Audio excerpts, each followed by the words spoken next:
nous allons ouvrir le deuxième document. Le deuxième document parle donc carrément du projet Java.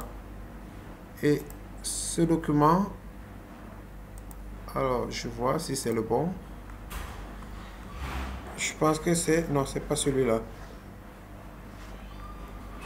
C'est pas celui-là, donc ouvrir. Voilà, je l'ai appelé projet Ecluse et c'est celui que je vais vous donner à la fin de ce cours. Alors ça, c'est des documents juste pour vous donner un aperçu. Donc,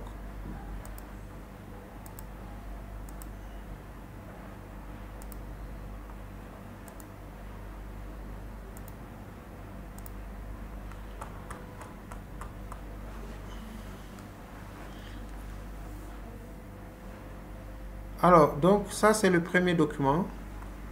Le deuxième document que je vais partager, que vous n'avez pas encore. Et ce document va donc parler de la classe Ecluse entièrement, comment la modéliser.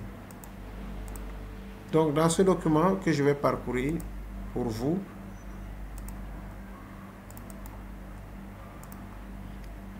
et je vais vérifier. Donc la classe principale pour la simulation de l'écluse.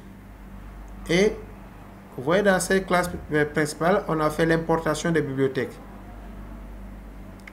La plupart des bibliothèques auront déjà des classes prédéfinies et les méthodes que vous allez utiliser seront déjà implémentées dans ces bibliothèques. Vous voyez que la méthode est très petite. Je ne sais pas si vous voyez mon écran pour ne pas aller très vite.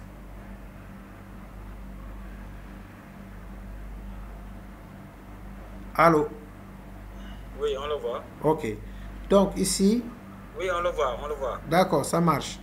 Donc de quoi s'agit-il ici dans cette classe principale? Donc cette classe principale qui est publique contient, si vous regardez bien, elle contient l'interface. L'interface de tout à l'heure. Donc c'est pour ça qu'on appelle la classe principale, va faire appel. Donc à le nom de la classe, Ecluse Simulation. Alors la méthode qui est... Il y a combien de méthodes si vous voulez participer un peu dans cette classe?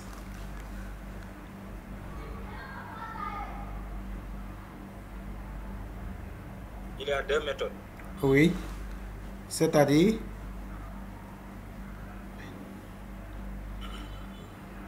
On a initialisé, on a créé Ecluse, la méthode Ecluse. Oui. Et une méthode qui permet de start simulation. Ok.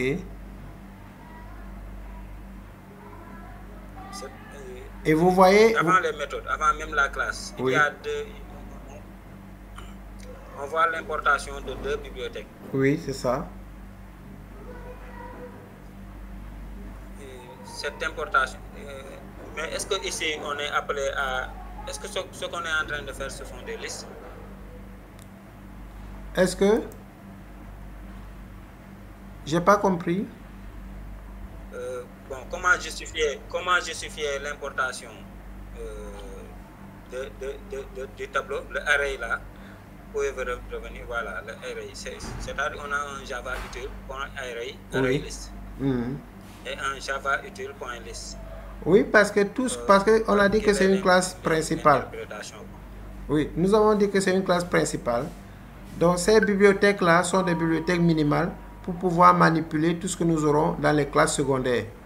Donc au lieu de les appeler dans les classes secondaires, c'est la déclaration publique, j'ai préféré les appeler ici. Si je ne les appelais pas ici, j'étais obligé de les appeler à chaque classe secondaire. Ce qui vous fera un peu de doublon dans votre façon de travailler. C'est comme une factorisation. Donc, ça c'est une proposition, je dis encore une fois. Vous pouvez faire un fourre-tout. Vous mettez tout dans une même... dans la même simulation, mettez toutes vos classes, etc. Mais là, c'est une méthode dichotomique. Step by step. Donc voilà pourquoi j'ai parlé de la création d'une classe principale. Après, vous avez la création de la classe écluse pour présenter l'écluse et ses composants. Vous voyez, c'est une proposition de travail. Hein. Je dis encore une fois que ça, ce n'est pas la solution. Mais c'est une proposition de travail qui vous permet de vous inspirer et de voir qu'est-ce que vous proposez. Parce que vous avez votre destin en main, vous partez d'une proposition et vous pouvez enlever même le thème anglais là. Donc, le bot là, c'est le bateau. Vous voyez, donc, ici maintenant, vous avez une classe écluse pour représenter l'écluse et ses composants. Dans cette classe-là, vous voyez que je n'ai appelé, on n'a pas appelé de bibliothèque. Pourquoi? Parce que les bibliothèques ont été appelées au niveau de la classe principale. Donc, si celui qui appelle encore les bibliothèques ici, alors que ça a été déclaré là, ce serait un doublon qui n'est pas nécessaire. Et celui qui appelle les bibliothèques dans chaque classe, ce ne serait pas de la factorisation. Voilà pourquoi, comme la méthode, comme Java vous permet de faire la factorisation avec les classes publiques et privées, il n'est pas souhaitable, celui qui a bien fait un cours Java théorique, de déclarer, d'importer les bibliothèques dans chaque classe. On le fait au début. On vous entend mal. Un instant. Là, vous m'entendez? C'est bon, vous m'entendez? C'est bon maintenant. Ok. Je disais que dans la classe écluse, vous voyez qu'on ne déclare, on n'appelle plus les bibliothèques. On les a importés une seule fois dans la classe principale. Donc, dans la classe écluse, qu'est-ce qu'on fait? On représente l'écluse et ses composants. Quels sont ces composants? Les bateaux. Et vous voyez ici les autres composants qui sont ici. Donc là, j'ai mis des commentaires pour pouvoir compléter le code. Donc voilà le code qui permet de représenter l'écluse. Je ne sais pas si vous voyez. Donc les commentaires sont laissés à votre appréciation pour développer les différentes fonctions. Et vous n'êtes pas obligé de mettre ces fonctions-là. Ces fonctions sont à titre indicatif. C'est à vous, selon votre compréhension du problème. Maintenant, il y a une classe bateau pour représenter, boat pour représenter les bateaux. Alors, que contient cette classe? Aussi, vous voyez qu'il y aura des commentaires en bas. Il y a d'autres méthodes, selon vous, pour le comportement du bateau. Il y a la logique pour entrer dans l'écluse. Et ici, donc là, c'est des commentaires. C'est juste pour ceux qui ont fait Java et qui ont peut-être pas compris beaucoup de choses. Ici, pour représenter une classe bateau, vous avez besoin donc de privatiser le nom du bateau, de privatiser la fonction logique, parce que tout ce qui est dans la de private ici, ce sont des éléments qui n'appartiennent qu'au bateau. Et donc, il est souhaitable de les mettre en privé. Alors que le bateau lui-même, il sera utilisé dans l'écluse, il sera utilisé presque partout, donc c'est une propriété publique, c'est une fonction publique. Et entrer dans l'écluse aussi est une fonction publique parce que, quel que soit le lieu dans la simulation, on doit pouvoir entrer dans l'écluse. Voilà. Et vous avez les autres éléments qu'on vous demande de développer. L'interface. Donc, créer une interface utilisateur pour permettre à l'utilisateur de contrôler la simulation. C'est ce que j'ai affiché tout à l'heure et vous avez lu le menu. Donc là, c'est une capture d'écran. Mais l'interface elle-même est utilisée ici. Et vous voyez que dans l'interface, on prend une bibliothèque qui n'a pas été déclarée. On aurait dû la déclarer ici. Voilà, on aurait dû la déclarer, comme je l'ai dit, dans la classe principale. Voilà, donc elle n'a pas été déclarée dans la classe principale pour des raisons privées. Alors ces raisons, c'est simplement parce que dans l'interface, on a plus besoin de ça dans l'interface. Donc si je la mets en public, c'est comme si on utilisait ça partout.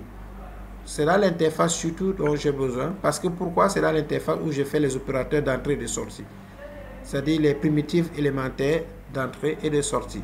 Et dans ces primitives, j'ai bien besoin de la bibliothèque scanner. Est-ce qu'on peut un peu rappeler le rôle de ces bibliothèques ou bien ça va, c'est bon?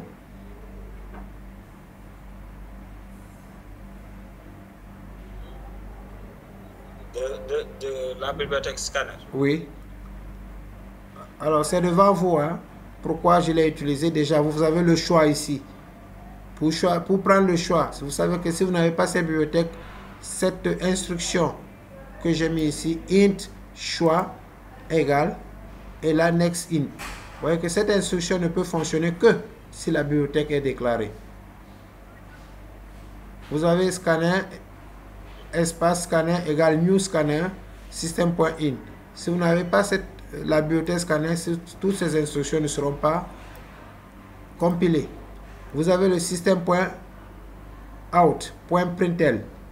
Donc, toutes ces instructions qui sont ici, obligatoirement, la bibliothèque scanner doit être déclarée. Donc, voilà pourquoi j'ai préféré la déclarer au niveau de l'interface. Voilà, donc parce que tout ce qui est manipulé, en fait, l'interface est le menu, et le menu obéit aux entrées et aux sorties. Donc, aux instructions d'entrée et aux instructions de sortie qui sont dans cette bibliothèque.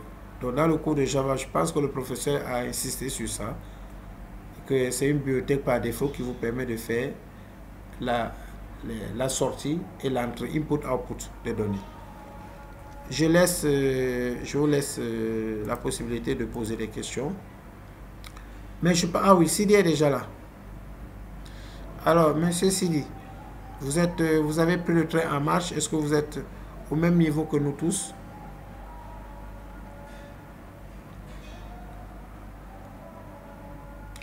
Abdourahman, si l'heure de prière approche, vous me dites. Hein, je ne sais pas si c'est à la demi ou si ça a changé.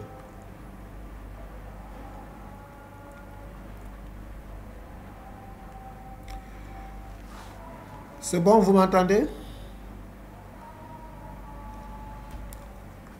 Allô? Oui, professeur, on vous attend.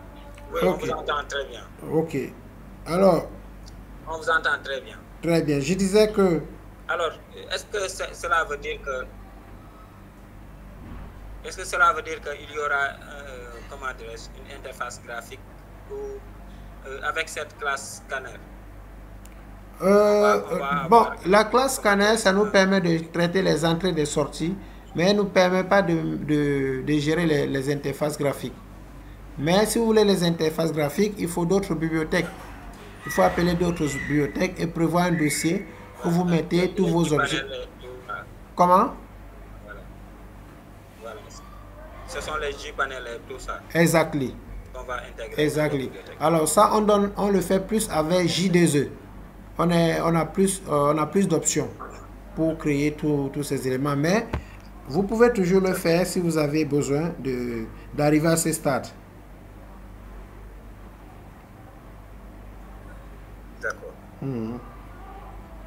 Mais avec ces débuts que je vous ai donnés, qu'il faut personnaliser, vous avez pratiquement les 70-80% du problème. Pour la simulation, je dis bien sûr. D'accord.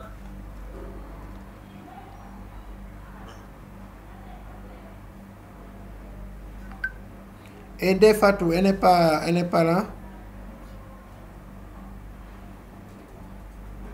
Fatou. J'ai essayé de la joindre. Ah, d'accord. Ça sonnait dans le vide. Bon, alors, est-ce que quelqu'un, parce que ça, je n'ai jamais, personne n'a jamais envoyé quelque chose pour que je fasse mes observations. Bien vrai que ce n'est pas obligatoire, mais est-ce que quelqu'un a pu faire, ne serait-ce que le diagramme de cas d'utilisation ou le diagramme de classe, conformément à ce qu'on avait demandé? Avec le Hydro, on avait commencé. Moi, personnellement, j'ai passé beaucoup de temps parce que je ne savais pas que ce sont les méthodes qu'on va utiliser pour le user case. Ah, d'accord. Moi, j'ai passé beaucoup de temps, j'ai dit, parce que je ne savais pas que ce sont les méthodes qu'on va utiliser pour le user case. Ok, vous ne saviez pas? J'y ai passé beaucoup de temps. Ok. Non. Bon, en fait, je comprends le mécanisme. J'avais même utilisé deux méthodes. Ok. Puis je me suis arrêté là-bas parce que je ne savais pas que voilà, c'était dans le même sillage, quoi. Ah, d'accord. Non, mais c'est ça. Parce que si vous lisez bien le sujet, on vous dit d'utiliser Poseidon pour faire la modélisation. Et comme on a décidé de ne pas l'utiliser, parce que dans votre dossier, forcément, il faut présenter un dossier d'analyse avec un AGL. Poséidon, c'était ce qui est indiqué dans le sujet. Mais si cela ne se peut ainsi, on choisit un autre, mais on justifie le choix. C'est ça. Et les autres, Sidi et Vadila, ils n'ont pas pu faire quelque chose. Non, c'est bon, professeur. Oui. Est-ce que vous avez pu utiliser l'outil qu'on avait indiqué la dernière fois? Est-ce que M. Abdourahmane vous a parlé de... C'était d'ailleurs dans le sujet, dans le cours. J'avais donné des indications de télécharger l'outil. Est-ce que vous avez pu télécharger? Est-ce que vous avez fait quelque chose?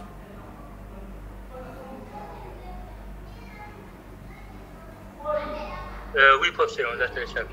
Ah, d'accord. Vous avez fait un peu le diagramme de classe? Vous avez pu modéliser les classes?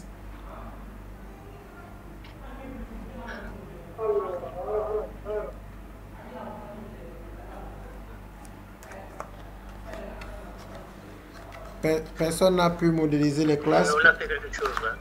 Ah, vous avez fait quelque chose?